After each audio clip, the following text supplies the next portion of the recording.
Hello, boxing fans around the world. Thank you for joining us once again here on Talkin Fight for another episode of Knuckle Up, featuring Mike or Cedric Benn. And we've got a special guest flying all the way in from England to join us today as well. But first, I believe I don't know what you're first going to do, whether you're going to talk about the boxer. What are you going to do? Well, I know. You're probably going to knock me out first, and then yes. So we'll just push you over there. Okay? Goodbye. So, Knuckle Up fans around the world, thanks for tuning into this wonderful episode and this special episode. Today we brought a guest. We've told you before, guys, let us know about boxers that you think that we should be profiling on this show. And one of my friends over from the UK has done that. And we've invited him to join us today to profile this young man coming out of the UK. And Ray, why don't you introduce yourself to all the fans out there, and then we'll get started. Hello, I'm Ray. I'm a good friend of the show. I've got my own channel, Between the Ropes TV. I'm in that with a couple of lads. One's called Josh and one's called Scott. Don't forget to check us out, guys, on YouTube. Very similar thing. We do a lot of previews. We do a lot of reviews of fights. We do a lot of interviewing of guests as well. So, guys, please check us out. Don't forget to like and subscribe on our channel as well. Definitely. All right, guys, here it is. Ray, you brought this guy to my attention. You've done it before, man, and you've done it again. Calum French, folks. Calum French is who we're talking about. British amateur boxer, currently an active member of GB Boxing Pod Squad, having represented Great Britain in 4 WSB fights, having recently been selected to represent England, in the 2018 Commonwealth Games in Australia's Gold Coast. This kid, British mother, British father, Teresa French, Norman French, GB Boxing 2017. He received his first major championship medal, a bronze at 2017 European Amateur Championships, along with 9 other teammates. He qualified for the 2017 AMA World Boxing Championships. And, he was selected to represent England at the 2018 Commonwealth Games. He's signed with Matchroom, guys. Honestly, you know what? You couldn't do any better than that, man. Quick question, though. Quick question. You said he's with he had a couple of fights in the WSI tournament now. WSB. The USB, does that count? That doesn't count towards your actual boxing record. No. So he's had 5 fights with a World Series of Boxing. My understanding is he's won all 5. But as Mike says, this guy's achievements go on and on and on. I mean, he if you look at his tournament history as an amateur from 2011 to 2021, 10 years, this guy's competed in 17 tournaments and won gold in 14 out of that 17. Wow. That's not an easy feat to do. We're talking about multinational tournaments here, European tournaments, the Tri-Nations, the 3 Nations as it's formerly called. He fought in a recent tournament. Well, it was last year over in Eastern Europe. He picked up a gold in that. This guy can fight. He really can. He's a 2-weight ABA championship winner. So basically, the ABAs is a bit like the American equivalent of the Golden Gloves. Right. Apart from, instead of it being a state one, this is a national. So you get all the national amateur regional champions and then put them in a national tournament. This guy won it at 56 kilos, stepped up following yet at 60 kilos, and he won it again. I saw him beat Peter McGrail down in Liverpool. I was actually there for that. And Peter McGrail, as you know, was signed again for Matchroom. He's a featherweight coming up. So Calum was unlucky not to go to the Olympics. There was a really, really strong kid from the same gym, believe it or not, from Berkeley Amateur Club called Luke McCormack. Who's a twin brother. Oh, yes, the McCormack brothers. McCormack brothers. Yeah. So they were at the same gym and they were at the same weight. So Calum was at 60. Luke was also at 60. And then what happened is, as you know, in the amateurs, they changed the weights, didn't they? Yeah. So they both moved up to the light welterweight category. I think that was like 63.5 or something like that, whatever it was. And Luke got picked to go there. With them being from the same gym, Calum accepted that, and then Calum turned pro. So we'll see how Calum does. But I'm tipping this guy to go all the way. This kid can fight. He's a terrific counter puncher. Got a beautiful left hand. His judgment of distance and timing is absolutely second to none. He's got a wonderful jab. He knows when to be in range, when to be out of range. Uses his feet really well. People will talk about, this guy. He's not particularly powerful. We don't see him with a lot of stoppages, but that's not necessarily style. And I think what happens with these kind of fighters is you'll know from being in gyms yourselves if the accumulation of punches, the ones they throw that you don't see coming, they're the ones that are going to knock you out. So I think as Calum steps through the levels and no opponents create more openings for him, that's when you start seeing the stoppages. Yeah, definitely. His pro debut was a nice one against was it Rustin Fatkulum? That's honestly, right. man, Yeah. That went the distance. He's fighting again March of 26th, so we're gonna get to see him real soon in action. European bronze medalist in 2017. He enjoyed a stunning 35 fight win streak from 2012 to 2017 during his glittered amateur career, right? Like a 35 fight win streak in the amateurs is huge, man. So a dominant force for literally 5 whole years. And that's at the high level. Yeah. That's a thing that needs to be emphasized, guys, because this is 35 fights against the very best. Not just in his country, but in Europe and across the world. So it's basically it's the equivalent of I would say 10 plus defenses of a world title. These aren't gimme fights you're having at the top amateur level. He's really fighting the best of the best when he was an amateur, and because of that, that's going to stand him in good stead in the pros. Yeah. I would be very interested to see those sparring matches between him and the McCormick brothers when they're in the same. They were tasty. They were really, really tasty. I mean, the McCormicks have moved on to another gym, but in that gym, Burnley Amateur Boxing Club is now unofficially being called the best amateur gym in the UK, and it's no surprise. Don't get me wrong, there's other ones up there as well. There's a couple of ones in Liverpool, there's a couple of ones in London, in the Midlands, etc. But it's produced a lot of Team GB boxers, and Calum French just epitomizes that. But they've all got different styles. In some gyms have got produce a certain type of boxer. Right. Burnley Amateur Boxing, you've got Mark Dickinson, you've got Pat McCormack, Luke McCormack, twins who've got different styles. Exactly. I was just about to say that, Cyrus Patterson's got a different style as well.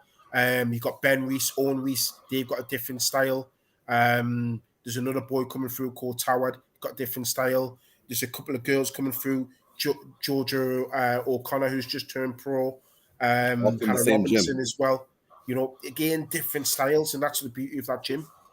See, that's one thing that I've noticed about that Burnley Boxing Club. They're very,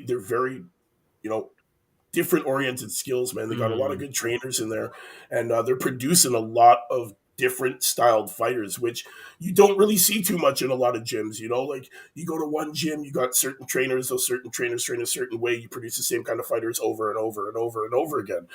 Burnley, honestly, they're game changing, man. You got 2 brothers that fight differently. You got 2 brothers that grew up the same. They fight almost the same, but no, man, they're produced out of that gym, turning pro as 2 completely different styled fighters, and it's good to see that stuff, man. And this kid is definitely one of them. Honestly, I love his ability to counter. His countering speed is wonderful, man. Honestly, he's got an inside uppercut that just will counter your head right off if you're not. If you're not ready for it, man, and he just comes on that inside as you come in and you get caught, man, you're going to go to sleep. This kid has big power in his hands, man. Exactly. And not only 26, man, he's just starting to get that old man strength, He's just starting to build that. And, and I think his timing's impeccable, Mike. It really is. It really is. He's one of those fighters that I know Cedric will appreciate because he doesn't waste a shot. He's so clinical. He doesn't get tired in there. Everything's effortless. Especially he's not straining. Yeah. He's not straining. He's not pushing himself. Everything's nice and relaxed. He's not tense. So he's nice and calm, and he's still got his energy. That's what I like about him. especially to be able to land a counter left uppercut. You know, it takes that's way more riskier, and it takes a lot more skill to be able to perform that. So that's one of his specialties. Is one of the hardest things. One of the hardest. Yeah. So, that and the way he sets up that left, man. He knows how to use that jab properly, and you know, you'll see him double it up in the middle, you know, to really fool somebody sometimes. The last fight that I watched with him, you know, he's just popping out one, and then Buddy comes to come in, and he pops two out quick, and then Buddy falls in again, and he just comes with that inside uppercut. I was like, holy shit! Like he's timing. He's got that timing. Exactly. It's about timing, and the other thing as well, people forget that a jab is just as good for your defense as for your offense. You know, it makes your opponent reset. It makes your opponent think. Calum Smith is very good at dictating a fight just by using the jab alone. Yeah. So look what he can do in the pros when he's got more time. You're going to see. You're going to see this from Calum French as he steps up through their levels. You're going to see dominant performances. Yeah, definitely. I think we're going to get to see him go through these levels quickly. I don't think he's going to be one of these guys that's going to be held. He's not playing around. He's not going to be held back. How old is he now? How old is he? He's 26, 27. Yeah, 26. Yeah. Okay. 26. You know, and honestly, he's just signed with Matchroom. You know, Eddie Hearn's going to do this kid justice, man, because Eddie Hearn's been watching him for a while. He's happy as anything to have him part of the squad. And you know what? Now, honestly, we're just going to get to see this kid improve. And the thing is that he's already so good. It's gonna shock people when this kid finally starts really taking off, man. Yeah. And I think we're gonna see him climb through these levels fast. And I can honestly see, you know, at least this kid's got the ability to fight 5 or 6 times or 7 times a year, man, easily. Of course. And in his fighting style lends for that because he's not taking a lot of punishment. So there's no reason why he can't be out 5, 6 times, maybe 7 times in a calendar year because he's not taking any punishment at all. His style doesn't lend himself to that. Yeah, honestly, fans who are watching, man, go back and watch his pro debut. Honestly, a great 6 rounds of boxing, very technical. You're going to get to see great speed, great countering, great footwork, good levels, man, and you're going to get to see some thunderous left hands, man, because this kid definitely has it. You keep confusing me, though. You said pro debut, but it's not actually the pro debut. Well, yes, the pro debut was it is the pro debut. Yes. Okay. In his pro career today, guys, he's 1-0. 1-0. Okay. And his next fight is March the 26th. So we only have to wait about a month to see this kid back in action, man. Opponent undetermined yet. That's to be announced still. But honestly, I can see him coming with a win, no matter who they put in front of him at this point. Absolutely. You know, the kid, 35 fight win streak, 5-year dominant. You know, 14 gold medals out of 17 pro tournaments. You know, this kid, he's no slouch. He's not worried. Whoever they're going to put in front of him, he's just going to destroy them. That's what I think is going to happen March 26th when it happens, and we get to see this guy in the ring. Mm-hmm. There you go. Yeah, I do my best to try to pay attention to the top boxers, pro and amateur. This guy slipped through my cracks. So thank you very much, Ray, for putting me onto this guy. I'm definitely going to be paying attention. Yes, definitely, Ray. You've done it again, brother. You've done it again. Shout out to you with that wonderful Calum French, man. Yo, I love it. To all the fans out there, man, thank you for tuning in today. Ray, anything else you want to say before we sign off here? I just want to say on that note, just for the anyone watching Calum French, obviously you got to pay respect to his trainer because it's Graham Rutherford who's spending his time. The way it works in the UK, these are all people that are volunteering. He's not getting paid for bringing all these amateur stars through. He's taking a lot of his own personal time doing that. So massive respect to Graham Rutherford for doing that. Yeah, the coaches don't get enough credit because I'm in that same mode too as an amateur. I volunteer my time, so the coaches, people, I know the boxers, they get their hand raised and get all the praise, but people don't see what happens behind the scenes to get them prepared for that moment. So yeah, definitely respect to the coaches. Definitely, I love it. All right, well, to all the Knuckle Up fans who tuned in today to this wonderful special episode of Knuckle Up at 4 with Mike Orr and our friend Cedric, Benn in the Den, and our special guest Ray, who brought Calum French to our attention. And for all you guys out there, he brought to your attention, man. What a wonderful guy, eh? Ray, honestly, thanks for joining us, man. Thanks for coming on short notice and helping us profile this wonderful guy, man, Calum French. I know you said he's going to be on your show, Between the Ropes TV, for an interview. We're going to try and get him on. We're going to try and get him on. So yeah, definitely. Definitely tell the fans out there we're gonna let them know so they can check him out on your show, and we'll try and get him on here as well, and we'll see what we can do and talk to him in the future. Everyone listening right now, make sure you tag Calum Smith. Let him know that. Yeah, Calum French. Yeah. Make sure you tag Calum French and let him know that we've been talking about him today and show him this. But you know what it is, man. It's Mike Orr 4 bringing you the hottest, youngest, undefeated, undiscovered prospects from around the world, man. That's what we do. And it's another day, another prospect. We'll see you tomorrow. Same time, same channel, new prospect. It's hump day. You know what it is, man. We'll see you tomorrow. Peace, people. Peace.